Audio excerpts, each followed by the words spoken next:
ये सच है कि बातिल की तरफदार नहीं हम,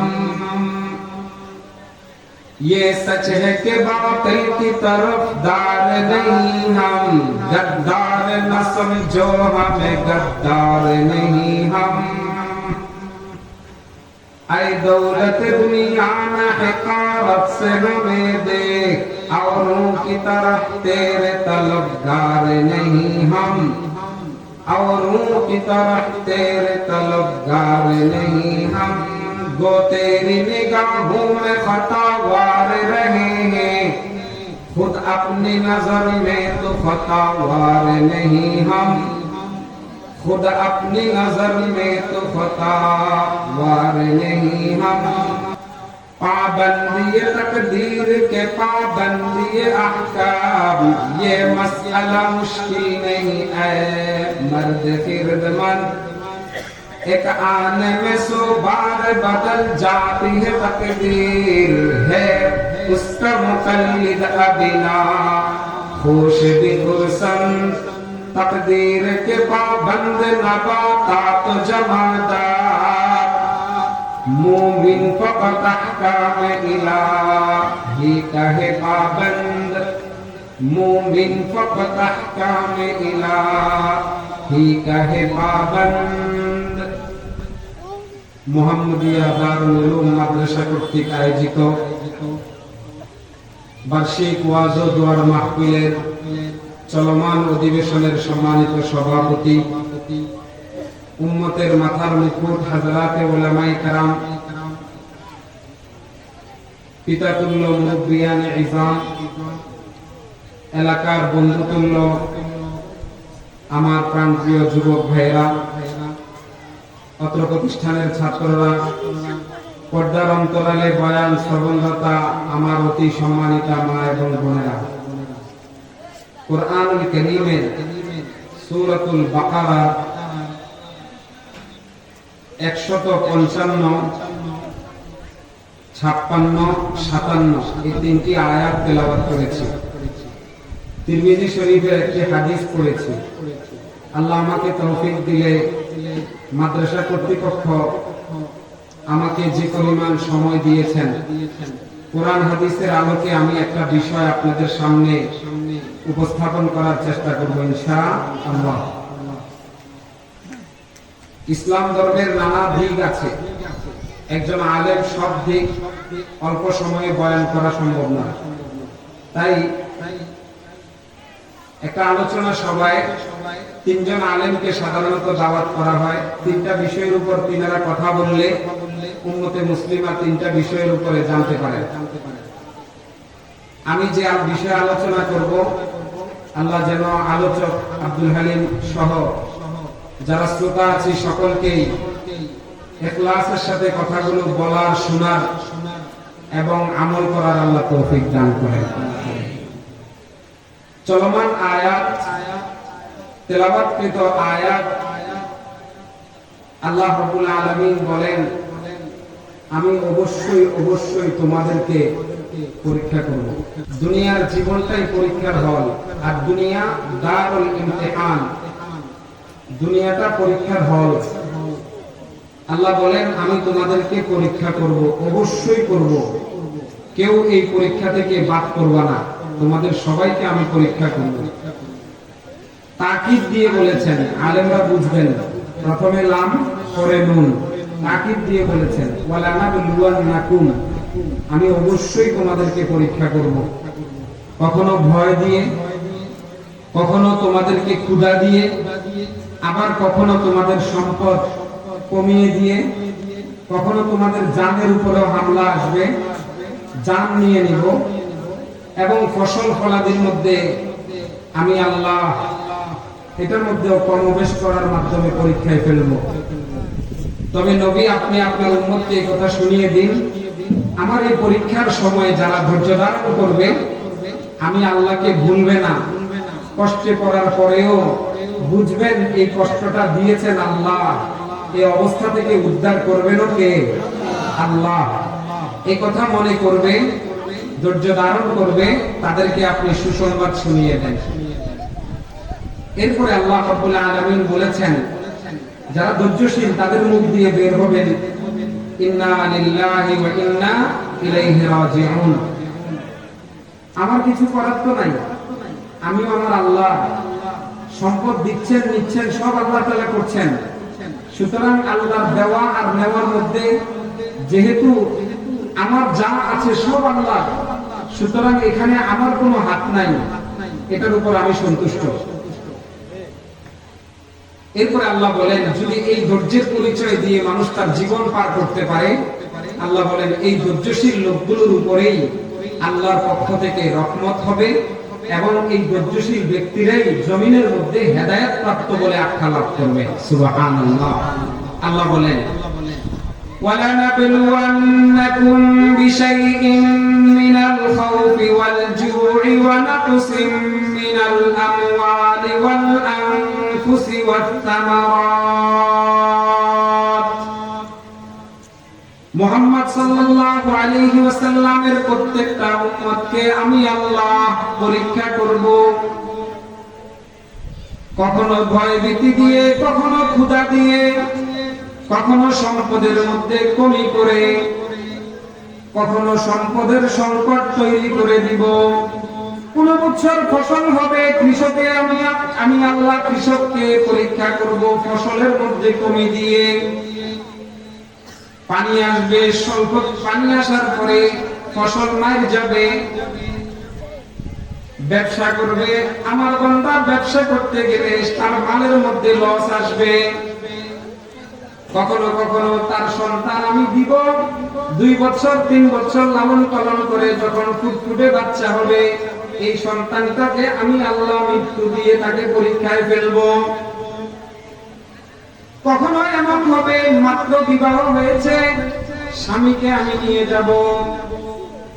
কখনো এমন হবে মাত্র বিবাহ করেছে, স্ত্রীকে মৃত্যু দিব। এই সব পেরেশানিতে আমি আমার বান্দাকে পরীক্ষা করব। এই পরীক্ষায় পড়বে না এমন কোন বান্দা দুনিয়ায় থাকবে না, বরং যাকে আমি বেশি ভালোবাসবো তাকে আরো বেশি পরীক্ষায় ফেলবো। এজন্য হাদিসে আসছে আশাদুল বালা আল আম্বিয়া সুম্মাল আমসাল ফাল আমসাল। দুনিয়ার জীবনে সবচেয়ে বেশি পরীক্ষার সম্মুখীন হয়েছেন নবীগণ, তারপরে যারা নবীর সাথে সম্পর্কিত ছিল তারা সবচেয়ে বেশি পরীক্ষায় আক্রান্ত হয়েছেন, পরীক্ষার সম্মুখীন হয়েছেন। কিন্তু এই পরীক্ষাগুলোতে আল্লাহ ফেললে বান্দা কিভাবে পরীক্ষা থেকে পাশ করে আসবে এটাও কে দেখাইলেন? বলেন না, আল্লাহ দেখিয়ে দিলেন। পরীক্ষা দুনিয়ার জীবনে আসবে না এরকম কেউ নাই।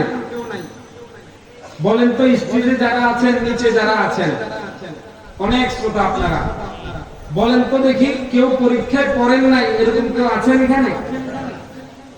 রব্বুল আলামিন প্রত্যেকের জীবনে সুখ দেন, দুঃখ দেন, সচ্ছলতাও দেন, অসচ্ছলতাও দেন। রব্বুল আলামিন অসুস্থতাও দেন, সুস্থতাও দেন, দারিদ্রতাও দেন, ধনাঢ্যতাও দেন। রব্বুল আলামিন হাজার রকমের সুখ দেন, হাজার রকমের অশান্তিতেও ফেলেন। আবার এই সব পরীক্ষাগুলোতে উত্তীর্ণ হয়ে আল্লাহ রব্বুল আলামিনের কাছে প্রিয় হওয়ার জন্য পদ্ধতি কি হবে এটাও কোরআন এবং হাদিসে আছে। আমি আজকে এই বিষয়টাই আলোচনা করব যে আমাদেরকে রব পরীক্ষা দেন, এই পরীক্ষায় কিভাবে পাস করব, রবের প্রিয় হব, দুনিয়ার জীবন সুখময় হবে। আল্লাহ বলেছেন উলাইকা আলাইহিম সালাওয়াতুম মির রাব্বিহিম, রব্বুল আলামিনের পক্ষ থেকে তাদের উপর রহমত, দয়া বর্ষিত হতে থাকবে। ওয়া উলাইকা হুমুল মুহতাদুন, তারা হবে রব্বুল আলামিনের পক্ষ থেকে হেদায়েত প্রাপ্ত। পরীক্ষায় যারা পাস করবে তারা আল্লাহর পক্ষ থেকে হেদায়েত প্রাপ্ত। পরীক্ষায় যারা পাস করবে তাদের উপর আল্লাহর দয়া থাকবে। পরীক্ষায় যারা পাস করবে চিরস্থায়ী শান্তির জায়গা জান্নাত আল্লাহ তাদেরকে দিবেন। বিপদ আমাদের উপর যদি আসে, ছেলে মারা গেছে বিপদ, সম্পদে বরকত নাই বিপদ, অসুস্থতা লেগেই থাকে বিপদ, ছেলেটা রোগাক্রান্ত থাকে, বিপদ। বুঝেন নাই? শারীরিক অসুস্থতায় আক্রান্ত হওয়া, এটাও বিপদ। নিজের ইনকামে বরকত না হওয়া, এটাও বিপদ। ফসল মাইরে গেছে, এটাও বিপদ। বিপদের কোনো শেষ আছে? কিন্তু আল্লাহ এবং আল্লাহ রাসূল বলে দিয়েছেন, রবের পক্ষ থেকে এরকম বিপদ আসলে, ইমতিহান আসলে, পরীক্ষা আসলে তোমাকে 5 মাধ্যমে এখান থেকে উত্তোলন, এই বিপদ থেকে কেটে ওঠার মাধ্যম শিখিয়েছেন। কয়টা? বলেন বলেন, সবাই বলেন। 5টা। মনে রাখবেন সবাই ইনশাআল্লাহ। শুধু কান শুরু করার জন্য ওয়াজ শুনবেন না, খুব মন দিয়ে নেন এবং আমল করব ইনশাআল্লাহ। বলেন ইনশাআল্লাহ। বিপদ আসলে 5 কাজ। কয় কাজ ভাই? আবার বলেন। বিপদ আসছে কয় কাজ? ছেলে মরে গেছে 5 কাজ, অ্যাক্সিডেন্ট হয়েছে 5 কাজ, অসুস্থ হয়ে গেছেন 5 কাজ, যে কোনো বিপদ এসেছে 5 কাজ। 1 নম্বর কাজের নাম ধৈর্য, সবর। 2 নম্বর কাজের নাম সালাত, কমপক্ষে 2 রাকাত নামাজ, যেটাকে সালাতুল হাজাত বলা হয়। 3 নম্বর হলো সাদাকা। এই বিপদ থেকে বাঁচার জন্য, বিপদ থেকে কেটে ওঠার জন্য, বিপদ না আসার জন্য সদকা করবো আল্লাহর রাস্তায়। কয়টা গেল? 3টা। বলেন 1 নম্বর কি? ধৈর্য, যাকে আরবিতে বলে সবর। 2 নম্বর কি? সালাত, নামাজ, যেটার নাম সালাতুল হাজাত, কমপক্ষে 2 রাকাত নামাজ। 3 নম্বর কি? মাশাআল্লাহ, সাদাকা, সদকা করা আল্লাহর রাস্তায়, যেটা আল্লাহর পছন্দ, সে কোন এক জায়গায় খরচ করা, বিপদ থেকে উত্তরণের জন্য, বিপদ থেকে উদ্ধার হওয়ার জন্য। বিপদে আক্রান্ত হবেন ভাব, বিপদ যেন না আসে এই জন্য। কয়টা গেল? 3। 4 নম্বর হলো দোয়া। আল্লাহ রাসূল অনেক দোয়া শিখিয়েছেন বিপদ থেকে উত্তরণের জন্য। ওই দোয়াগুলো শোনা, শিখা, জানা, আমল করা। আর 5 নম্বর হলো শরীয়ত সমর্থিত জায়েজ কোন পদ্ধতি অবলম্বন করা। আমরা এটা সবার আগে করি, অথচ এটা 5 নম্বরে। ছেলে অসুস্থ, দৌড় দিয়ে ডাক্তার, আগের 4টা মানি না। অথচ ডাক্তারের কাছে যাওয়া এটা কিন্তু নিষেধ না, তবে এটার নম্বর কত ভাই? এটার নাম্বার কত? 5। কিন্তু আমরা 5 নম্বরটা আগে করি। তাহলে বলেন, বিপদ, যে কোনো ধরনের বিপদ আসে, কাজ কয়টা? 1 নাম্বার ধৈর্য, 2 নাম্বার সালাত, 3 নাম্বার সাদাকা, 4 নাম্বার দোয়া, 5 নাম্বার হলো বৈধ পদ্ধতিতে ওই বিপদ থেকে উত্তরণের চেষ্টা করা। একটা একটা করে কোরআন হাদিস থেকে শুনুন। প্রথমটা হলো ধৈর্য। আল্লাহ বলে দিচ্ছেন, আমি আমার বান্দাকে পরীক্ষা করব, বিপদ দিব, এই বিপদ থেকে বান্দা বাঁচবে ধৈর্যের মাধ্যমে। এজন্য হযরত ওমর রাদিয়াল্লাহু তাআলা আনহু বলেছেন, ওয়াজাদনা খায়রা আইশিনা বিসসাবর। আমরা আমাদের জীবনটাকে সুন্দর বানাতে পেরেছি ধৈর্যের মাধ্যমে। আমাদের জীবনটাকে ভালো করতে পেরেছি ধৈর্যের মাধ্যমে। বিপদ আসতো, আমরা ধৈর্য ধরতাম। বিপদ দিয়েছেন আল্লাহ, বিপদ থেকে উদ্ধার করবেন কে? আচ্ছা, ধৈর্যের কি অর্থ? ধৈর্যের অর্থ রব শিখাই দিচ্ছেন। তুমি মুখে বলো ইন্না লিল্লাহি ওয়া ইন্না ইলাইহি রাজিউন। ছেলেটা পরে মাথা ফেটে গেছে, সাথে সাথে বলো ইন্না লিল্লাহি ওয়া ইন্না। এটা মুখে বলো আর এটা অন্তরে বাস্তবায়ন করো। এর অর্থ হলো আমরা সকলেই আল্লাহর। আমার সম্পদ আমার আল্লাহ দিয়েছেন, আমার সম্পদ আমার আল্লাহ দিয়েছেন, আমার ছেলে আমার আল্লাহ দিয়েছেন, আমার এত সুন্দর গোছানো পরিবার আমার আল্লাহ দিয়েছেন, আমার এত সুন্দর সমাজ আমার আল্লাহ দিয়েছেন। এই সবগুলোতে কোন ধরনের ব্যাঘাত ঘটলে এটাও কে ঘটাইছেন? সুতরাং ইন্না লিল্লাহ, আমরা যেহেতু আল্লাহ, আমার বলতে কিছু নাই, তো আল্লাহর মালিকানার মধ্যে আল্লাহ হস্তক্ষেপ করেছেন, আমার বলার কি আছে? এই বুঝেন নাই? এটা অর্থ এটা, আল্লাহর জিনিসের মধ্যে আল্লাহ হস্তক্ষেপ করেছে, আমার বলার কি আছে? ইন্না লিল্লাহি ওয়া ইন্না ইলাইহি রাজিউন। আমরা আমাদের আল্লাহর কাছেই ফিরে যাব। ইলাইয়া মারজিউকুম, তোমাকে আমার কাছে আসতে হবে, ওয়া ইলাইহিল মাসির, তার কাছেই তোমাদের প্রত্যাবর্তন করতে হবে। বিকল্প কোনো ব্যবস্থা নাই। তো রব চেয়েছেন যা তাই হয়েছে। এজন্যই আমি বিশ্বাস করি আমার আল্লাহ যা মঙ্গল তাই করেছেন। হতে পারে আমার এই ছেলেটা আর সামনে থাকাটা আমার জন্য ভালো না, এজন্য রব নিয়ে নিয়েছেন। আমার ছেলের মাথা ফেটে গেছে, এটার মধ্যেও আমার যদিও সাময়িক সময়ের জন্য কষ্ট পাচ্ছি, এটার মধ্যে হতে পারে কোনো না কোনো কল্যাণ নিহিত আছে। এই কথাটা মনে প্রাণে বিশ্বাস করে, সব মনে প্রাণে বিশ্বাস করার নাম হলো ধৈর্য। ধৈর্য কি জিনিস জানেন? হাসান বসরি রাহমাতুল্লাহি আলাইহি বলেছেন, আস-সাবরু কানজুম মিন কুনুজিল জান্নাহ, ধৈর্য হলো জান্নাতের একটা ধনভাণ্ডার। লা ইউতিহি ইল্লা লিআবদিন কারীমিন আলাইহি, আল্লাহ তার প্রিয় বান্দাদেরকে এই ধৈর্য ধরার তৌফিকটা দান করেন। সুবহানাল্লাহ। হযরত সুফিয়ান সাউরি রাহমাতুল্লাহি আলাইহি বলেছেন, আস-সাবরু সুল্লামুন ইলাল জান্নাহ, আল্লাহর পক্ষ থেকে কোনো বিপদ আসলে বান্দা যদি ওই বিপদে ধৈর্য ধারণ করে, আল্লাহ তাকে ওই ধৈর্যের মাধ্যমে জান্নাতে উঠার সিঁড়ি দিয়ে দিল। এই সিঁড়ির মাধ্যমে সে জান্নাতে প্রবেশ করবে। সুবহানাল্লাহ।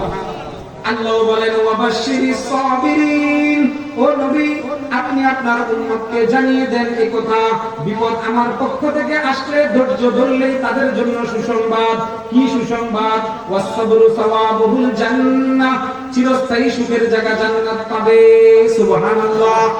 বাবা মারা গিয়েছে কষ্টের কারণ, মা মারা গিয়েছে কষ্টের কারণ, এই কষ্টে চোখ দিয়ে পানিও পড়তে পারে, কিন্তু রবের উপর কোনো শিকায়েত থাকবে না। আমাদের মাদ্রাসার পাশে একজন লোক আছে, তার স্ত্রী মারা গেছে, ছোট্ট একটা ছেলে, এখন আবার বিয়ে করেছে। ছেলেটা আমাদের মাদ্রাসায় পড়ে। আর এই লোকটার একটা বড় রোগ হয়েছে, প্যারালাইসিসের মতো, এখন আবার সুস্থ আছে। আমাদের কয়েকজন হুজুর তারে দাওয়াত দিছে, ভাই তুমি নামাজ পড়ো। আমি আল্লাহর উপর খুব রাগ, নাউজুবিল্লাহ মিন যালিক।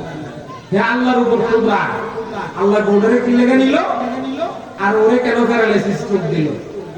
বলেন না নাউজুবিল্লাহ।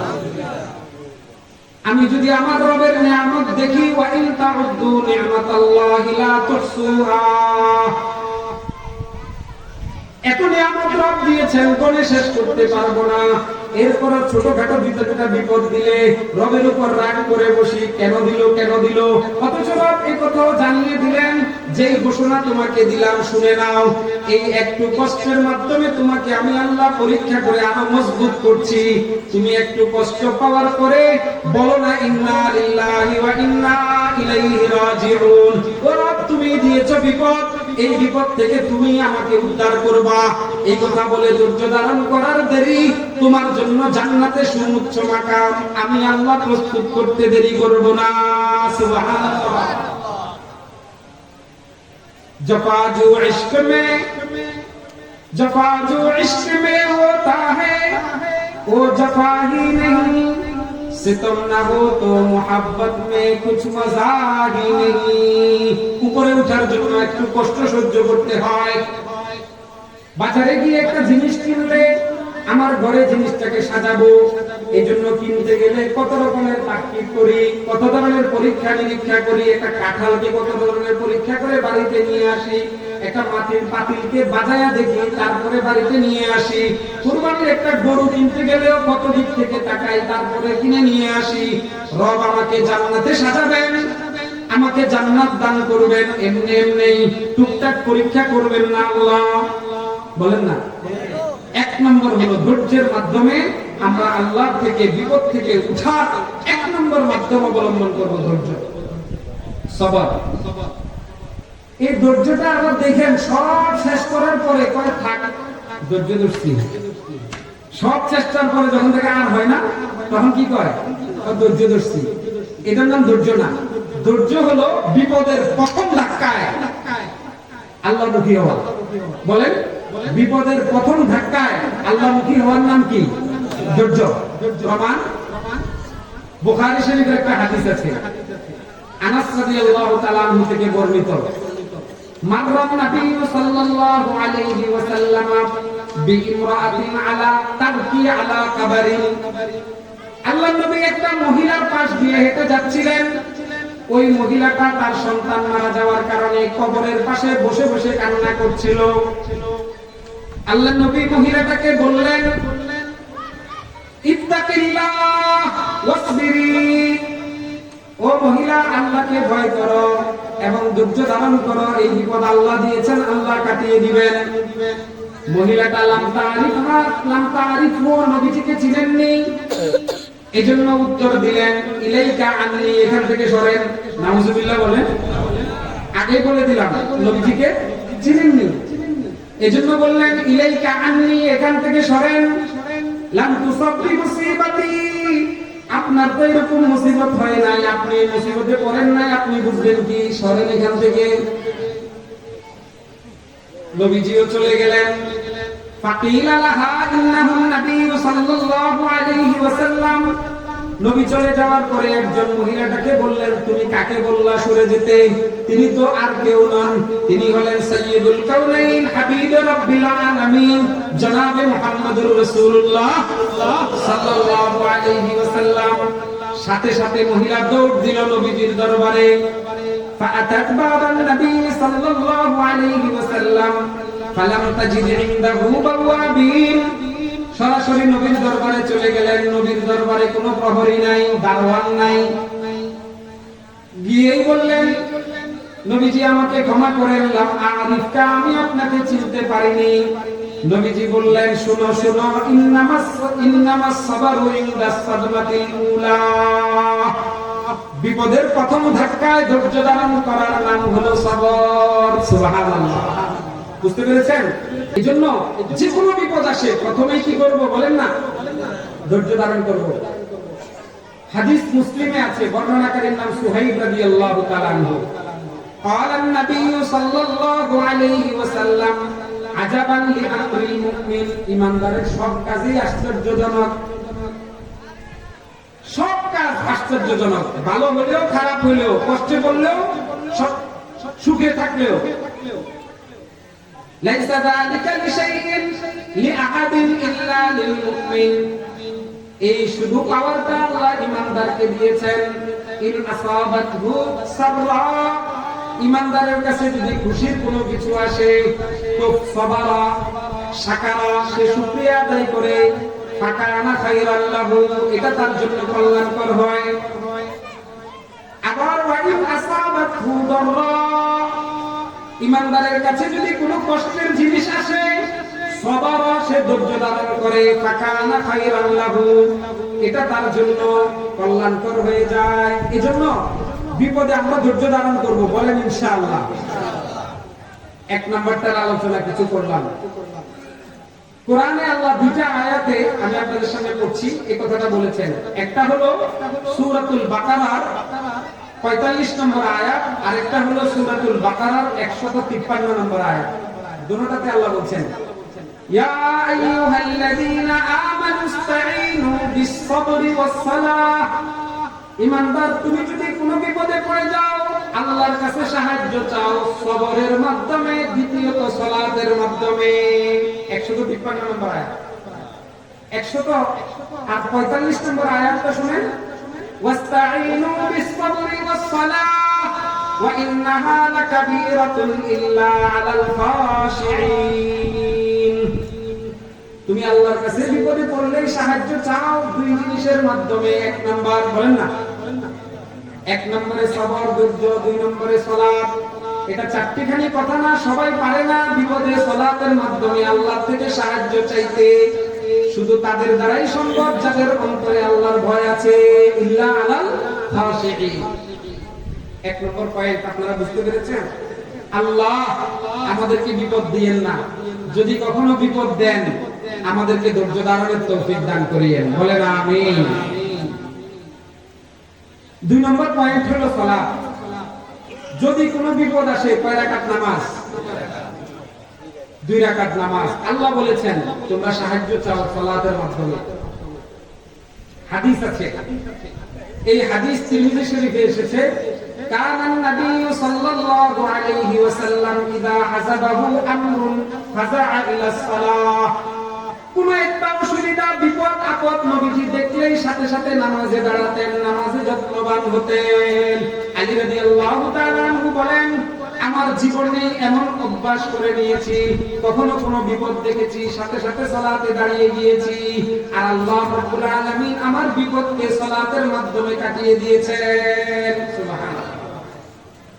আল্লামা ইবনুল কাইয়িম আল জাওজিয়া রাহমাতুল্লাহ আলাইহি বলেছেন, বিপদ থেকে উদ্ধার লাভ করার জন্য সবচেয়ে বড় পাথেয়র নাম হলো সালাত।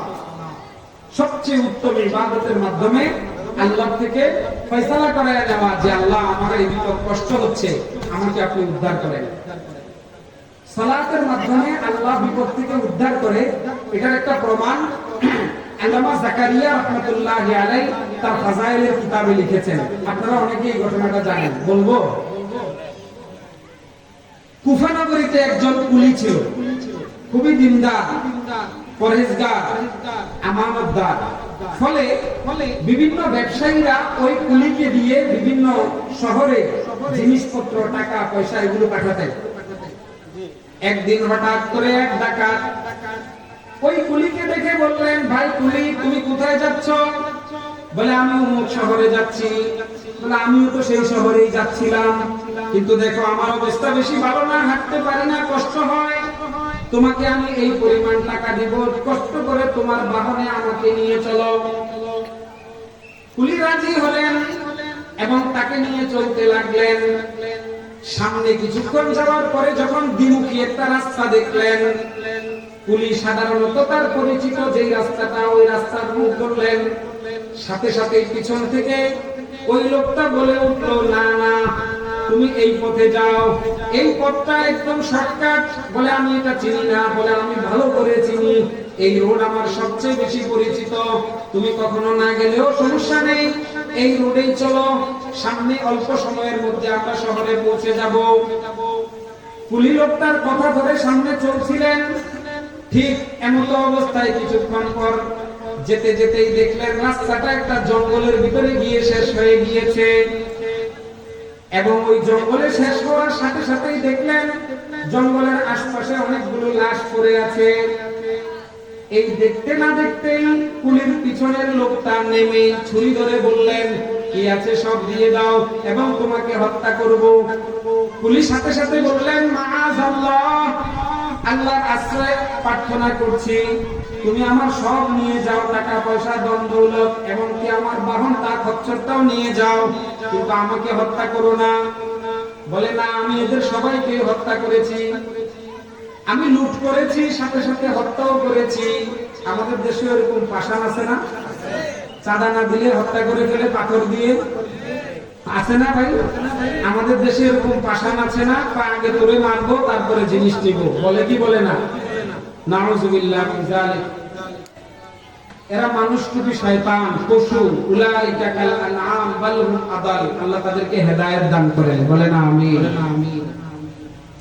তো বললো, আগে তোকে, আপনাকে হত্যা করব, তারপরে জিনিসগুলো নিয়ে যাব। তিনি বললেন, আমাকে 2 রাকাত নামাজ পড়ার সুযোগ দেন। বলে, এরকম নামাজ আরো অনেকেও করেছে। আল্লাহু আকবার। তিনি বললেন, না, আমি সংক্ষেপে 2 রাকাত নামাজ পড়ব।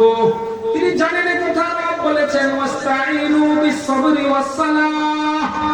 ডাকাতে ধরেছে, এটা একটা বিপদ, আর বিপদ আসলে বিপদ থেকে উঠার একমাত্র বড় মাধ্যমের নাম ধৈর্য। ধৈর্য ধরেছেন, আরেকটা বড় মাধ্যমের নাম সালাত। তাই ডাকাত থেকে 2 রাকাত সালাত নামাজ পড়ার অনুমতি চাইলেন। বলে, তাড়াতাড়ি করে নাও, ভয় অন্তরে কাজ করছে, স্বাভাবিক কথা। ঠিক এই মুহূর্তে তিনি যখন নামাজে দাঁড়ালেন, নামাজে দাঁড়ানোর পরে সূরাতুল ফাতিহা পড়ার পরে আর কোন আয়াত তার মুখ দিয়ে আসছে না। হঠাৎ করে তার মুখ দিয়ে এমনি বের হয়ে গেল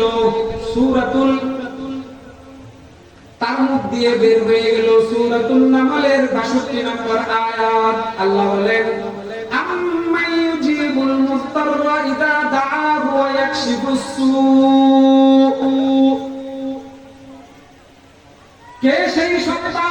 আয়াতের অর্থ, কে সেই সত্তা যে সত্তাকে দুঃখী, অভাবী, বিপদে আক্রান্ত কোনো ব্যক্তি ডাক দেওয়ার সাথে সাথে জবাব দেন সুবহানাল্লাহ ওয়া ইয়াকশিফুস সূ এবং তার খারাপি দূর করে দেন, তার বিপদ সংকট কাটিয়ে দেন। সেই সত্তাকে বলেন না কে? আল্লাহ করে দিয়ে বলেন আইলাহুম মাআল্লাহ, আল্লাহ ছাড়া কেউ আছে নাকি? কিন্তু কলিলাম মা তাযাক্কারুন, সবাই তো এই ওয়াজ বুঝে না, সবাই এই উপদেশ নেয় না যে আমার বিপদ দিয়েছেন আল্লাহ, এই বিপদ থেকে উদ্ধার করবেন আল্লাহ। এজন্য রব্বুল আলামিনের এই আয়াতটা পড়ার সাথে সাথেই নামাজ শেষ করতে দেরি দেখলেন একজন লোহার টুপি পরা ব্যক্তি তলোয়ার নিয়ে এসে তাকে হত্যা করলো এবং আগুনে জ্বালিয়ে দিল। সুবহানাল্লাহ বলবেন না? আল্লাহু আকবার। সালাম ফিরিয়ে ওই কুলিটা বললেন তিন প্রশ্ন। মান আনতা, আপনি কে? মিন আইনা জিতা, কোথা থেকে এসেছেন? লিমাদা নাসারতানি, আমাকে কেন সাহায্য করেছেন? সাথে সাথে তিনি উত্তর দিলেন আনা জুনদুম মিন জুনুদিল্লাহ, আমি আল্লাহর এক সৈনিক ফেরেশতা, আমি তোমার সাহায্য করতে এসেছি, আমি এই আয়াতের গোলাম। তুমি যে আয়াত পড়েছ, আয়াত পড়ার দেরি, রবের হুকুম আসতে দেরি হয় নাই, যাও শত্রুর কবল থেকে আমার খালেস বান্দাকে বাঁচিয়ে দাও। আল্লাহু আকবার। जफा जो इश्क में होता है वो जफा ही नहीं, सितम न हो तो मोहब्बत में कुछ मजा ही नहीं। জীবনে কষ্ট আসবে ধৈর্য ধারণের মাধ্যমে এবং সালাতের মাধ্যমে এই কষ্ট থেকে মুক্তি লাভ করার চেষ্টা করব তো ইনশাআল্লাহ। কয়টা গেল? দুইটা। তিন নাম্বার হলো সাদাকা, সৎকার মাধ্যমে। সাদাকা বুঝেন? টাকা পয়সা দান করার মাধ্যমে, হালাল ইনকাম দান করার মাধ্যমে আল্লাহ আমাদেরকে যে বিপদ দেন, এই বিপদ থেকে উঠার একটা মাধ্যম। সাদাকার ব্যাপারে অনেকেই যত্নবান না, দান খয়রাতের ব্যাপারে অনেকেই যত্নবান না। যত্নবান এই জন্য না যে সে মনে করেছে টাকা পয়সা সব তারই, শক্তি খাটিয়ে ইনকাম করেছে, আল্লাহ দিয়েছে এই কথার উপর দিয়েছেন এই কথার বিশ্বাস কম। সাদাকার মাধ্যমে আমরা আমাদের আল্লাহর কাছ থেকে কি নিব বলেন না? বিপদ থেকে সাহায্য চাইব সাদাকার মাধ্যমে। প্রমাণ কুরআনুল কারীমের দ্বিতীয় সূরা সূরাতুল বাকারা আয়াত নম্বর 195। রব্বুল আলামিন বলেন وأنفقوا في سبيل الله ولا تلقوا بأيديكم إلى التهلكة। রব্বুল আলামিন বলেন তোমরা আল্লাহর রাস্তায় সাদকা করো, দান করো। ওয়ানফিকু ফি সাবিলিল্লাহ, আল্লাহর রাস্তায় দান করো, সাদকা করো। ওয়ালা তুলকু বিআইদিকুম ইলা তাহলুকা, নিজেদের হাতে নিজেদেরকে ধ্বংস করে দিও না। এই আয়াতের তাফসীর দুই তাফসীর, বিখ্যাত তাফসীর, তাফসীর ইবনে কাসির এবং তাফসীর কুরতুবী, দুটোতে এই তাফসীর আছে। আন-নাফাকাতু ফি সাবিলিল্লাহ তাদফাউত তাহলুকা, যদি কোনো ব্যক্তি তার হালাল ইনকাম থেকে সাদাকা করে, দান করে, আল্লাহ এই দানের বরকতে তাকে ধ্বংস থেকে বাঁচিয়ে দেন। সুবহানাল্লাহ। একটা সূরা আছে সূরাতুল লাইল, এই সূরার 7, 6, 7 এই তিনটা আয়াত পড়ছি, আপনি শুনেন। فأما من أعطى واتقى وصدق بالحسنى فسنيسره لليسرى। রব্বুল আলামিন বলেন যারা দান করে, فأما من أعطى, যারা দান করে, ওয়াত্তাকা, তাকওয়া অবলম্বন করে, মানে আল্লাহকে ভয় করে, ওয়াসাদ্দাকা বিল হুসনা, এই কথার উপর বিশ্বাস থাকে, ইসলামের উপর চললে আমার আখিরাতে আমি সফল, দুনিয়াতেও সফল, চিরস্থায়ী সুখের জায়গা জান্নাত পাবো। আল্লাহ বলেন ফাসানুয়াসসিরুহু লিল ইউসরা, আল্লাহ তার জীবন চলাকে সহজ করে দেন, যেই সহজ করার কারণে সহজলভ্য জিনিস এবং আরামদায়ক জিনিস জান্নাত সে লাভ করে। সুবহানাল্লাহ। এই আয়াতের তাফসীরে উলামায়ে কেরাম লিখে লিখেছেন, মুফাসসিরিন ইকরাম লিখেছেন, যারা দান খয়রাত করে, সত্যবাদী হয় এবং তাকওয়ার জীবন অবলম্বন করে, রব্বুল আলামিন তাদের জন্য জান্নাত প্রস্তুত রেখেছেন। সুবহানাল্লাহ। সাদাকার ব্যাপারে হাদিস শুনেন। قال النبي صلى الله عليه وسلم إن الصدقة تطفئ غضب الرب। অন্য riwayate এসেছে সাদাকাতুস সির, গোপনে সদকা করা, দান করা, নামের জন্য না। 10,000 টাকা দিয়ে বক্তব্য, 10,000 টাকা দিয়ে আমি এই করে ফেলেছি, ওই করে ফেলেছি, আমি এই করি ওই করি, ইখলাস ছাড়া। তো সাদাকা করার কারণে গোপন ভাবে আল্লাহকে রাজি করার জন্য সাদাকা করলে রব্বুল আলামিন তাকে কি পুরস্কার দিবেন? আল্লাহ কোনো কারণে রাগ হয়ে থাকলে রাগ দূর করে দিবেন। সুবহানাল্লাহ। অন্য বর্ণনায় এসেছে ওয়া তাদফাউ মিতাতাসসু, আল্লাহ তাকে অপমৃত্যু থেকে বাঁচাবেন। সুবহানাল্লাহ। আরেকটা হাদিস আছে, এই সবগুলো হাদিস এখন যেগুলো বলছি সবগুলো বাইহাকী শরীফে এসেছে। قال النبي صلى الله عليه وسلم باكروا بالصدقه। তোমরা সকাল বেলায় সদকা শুরু করো, দান করো, প্রতিদিন কিছু কিছু দান করো, সাদাকার ব্যাপারে যত্নবান হও। ফাইনাল বালাআ লা ইয়াতাখাত্তাহা, কারণ যে ব্যক্তি সদকা করে বিপদ যদি তার নসিবেও থাকে, বিপদে আর সাদাকায় টক্কর খায়। কি খায় বলেন না? টক্কর খায়। টক্কর খাওয়ার পরে ফাইনাল বালাআ লা ইয়াতাখাত্তাহা, সদকাকে ডিঙ্গিয়ে বিপদ তার উপরে আক্রমণ করতে পারে না। সুবহানাল্লাহ। এজন্য সাদাকা করা উচিত। খুব বেশি সাদাকা করব। আল্লাহ আমাকে হালাল ইনকাম করার তৌফিক দিয়েছেন। প্রতিদিন 10 টাকা করে সদকা করি, প্রতিদিন 10 টাকা বাস। আল্লাহ আরেকটু সামর্থ্য দিয়েছেন, 100 টাকা করি, 50 টাকা, 100 টাকা, 200 টাকা, 500 টাকা প্রতিদিন করব ধারাবাহিকভাবে। পারবো না ইনশাআল্লাহ? অনেকে তো মা বাপরে টাকা দিতেও কষ্ট লাগে। শুনেন তাহলে আমার এক প্রিয় ভাইয়ের ঘটনা। বলে, হুজুর আমি অফিসে যাচ্ছিলাম, আমার মাকে মাঝে মাঝে খুচরা টাকা দিলে মা খুব খুশি হয়। একদিন অফিসে যাচ্ছি বাইক নিয়ে, মাকে 30 টাকা দিয়ে গেলাম। কয় টাকা? আমি অফিসে যাচ্ছি, মাকে 30 টাকা দিয়ে বের হলাম। অফিসে যাওয়ার আগে চৌরাস্তা পরে আমাদের শাখা রোড থেকে মেইন রোডে ওঠার জন্য হঠাৎ মাথায় কি আসলো আমিও জানি না, আমি ওই শাখা রোড থেকে মেইন রোডে ওঠার জন্য ব্রেক ধরবো, দেখবো গাড়ি, এটা না দেখে উঠাই দিছিলাম। আমি একটা ট্রাকের নিচে চলে গেছি। মোটরসাইকেল একদিকে, আমি একদিকে। আল্লাহর কি রহমত, ট্রাক আমার উপরে দিয়ে গেল, কিন্তু আমার কিছুই হয়নি এবং মোটরসাইকেলেরও কিছু হয়নি। রবের দরবারে শুকরিয়া আদায় করলাম। 5 ওয়াক্ত নামাজ নিজেও পড়ি, বয়ান শুনি। বাসায় গিয়ে আম্মাকে এই ঘটনা বললাম। আম্মা বললেন, বাবা শোনো, তুমি যখন 30 টাকা দিয়ে গেলা, তুমি দিয়ে যাওয়ার কিছুক্ষণ পরেই একজন ফকির এসে বলল, আমাকে কিছু সাহায্য করুন। আমি ওই 30 টাকা থেকে 10 টাকার নোটটা ফকিরকে দিলাম আর বললাম, আল্লাহ আমার ছেলের ইনকাম থেকে আমাকে দিল, আমি তোমার এক ফকিরকে দিলাম, আমার সন্তানকে বিপদ থেকে হেফাজত করো। আল্লাহু আকবার। সাদাকা বিপদ থেকে বাঁচায়। as-সাদাকাতু তাদফাউ মিতাতাসসু, অপমৃত্যু থেকে আল্লাহ হেফাজত করেন সাদাকার মাধ্যমে।